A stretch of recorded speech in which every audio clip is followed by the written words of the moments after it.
para mostrar que la replicación es semiconservativa, que era básicamente lo que postulaba Watson y Crick en el año 53, que una hebra podía ser de molde para la otra hebra del DNA.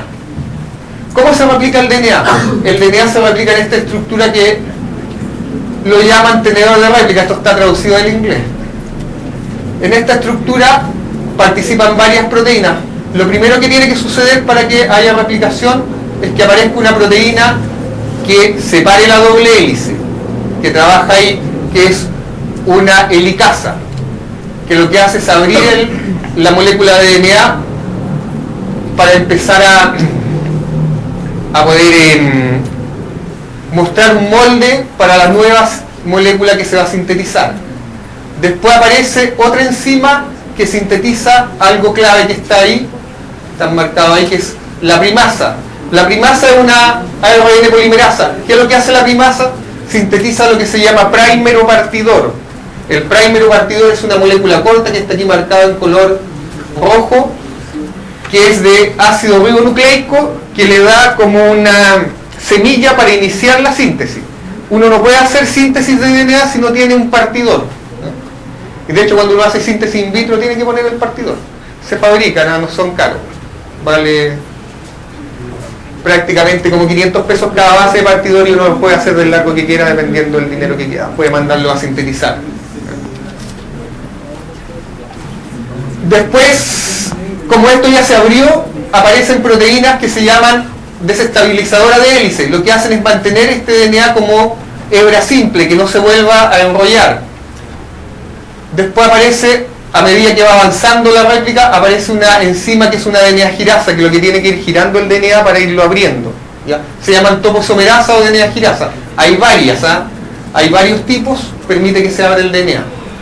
Y después aparecen las enzimas que hacen la síntesis del DNA. Ahí está, la DNA polimerasa 3, esto en bacterias, hace la síntesis. Siempre la síntesis en este sentido, fíjense, de 5' 3' en una hebra. En la otra hebra la síntesis no se puede hacer en forma directa porque el DNA es antiparalelo, así que se empieza a sintetizar de a fragmentos, ¿ya? Esos fragmentos, ¿dónde están ahí? Esos fragmentos se llaman fragmentos de Okazaki.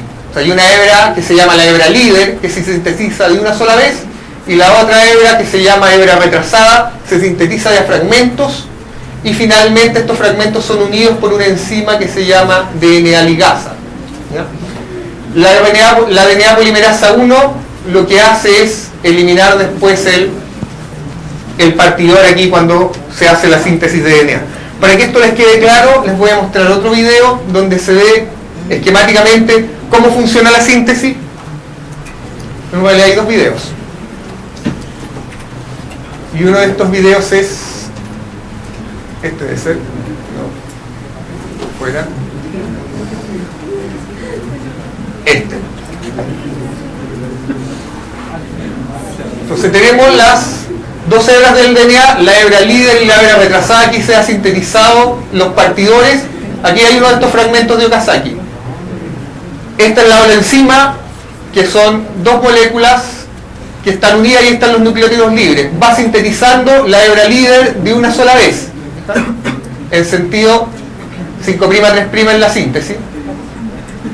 Para ahí, y para poder sintetizar la hebra retrasada, lo que hace es retroceder. Se sintetiza nuevamente este partidor, que es de RNA, y sintetiza hacia el otro lado, ¿ja? Para seguir el sentido de síntesis. Se produce el fragmento y queda hasta ahí una base separada, eso se llama NIC, que después va a ser ligado por la DNA ligasa cuando se elimine el partidor. Nuevamente, avanza un poco, pasa la hebra hacia el otro lado y hace la síntesis en sentido inverso. Así se produce la síntesis del DNA en todos los seres vivos. Una hebra se sintetiza de una sola vez y la otra de fragmentos.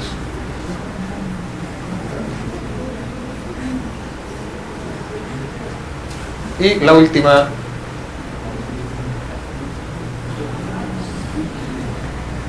la última pasada. No alcanzó. Hay otro video acá que es... No, ese no es. Ya. Eso a todos ustedes se lo explican, sobre todo en las clases que tienen de biología celular, se lo explican en un DNA que es circular, que es de bacteria, pero ¿qué pasa en los cromosomas? La mayor parte de los individuos que uno estudia, en los que hace biotecnología, tienen estas estructuras que son los cromosomas, que a Ricardo también le habló la clase anterior, tienen el centrómero. ¿Cómo se produce aquí si este DNA es lineal la síntesis? Básicamente lo que hay son varios orígenes de replicación independientes a lo largo del cromosoma, donde se forman estas burbujas de replicación ahí.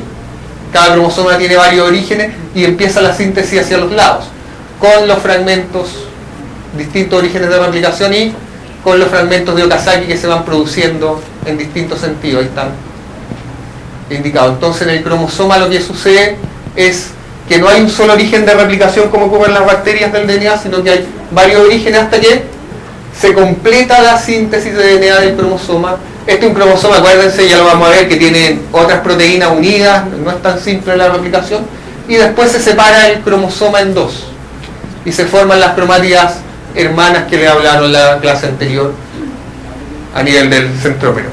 Ese es el tipo de replicación que sucede.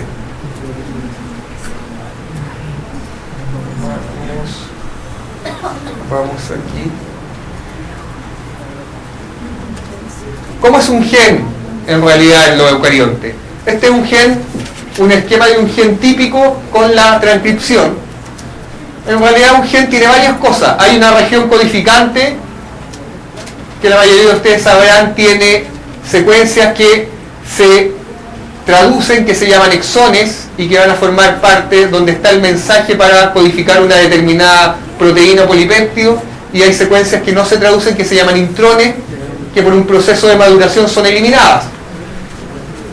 Junto con esa secuencia que va a formar parte, una vez procesado, del RNA mensajero, cuando se produce la transcripción, están estas zonas que se llaman UTR, que son regiones no traducidas del DNA, que también son importantes porque en esta zona también hay estos marcadores moleculares que yo les hablaba que tienen innumerables aplicaciones biotecnológicas.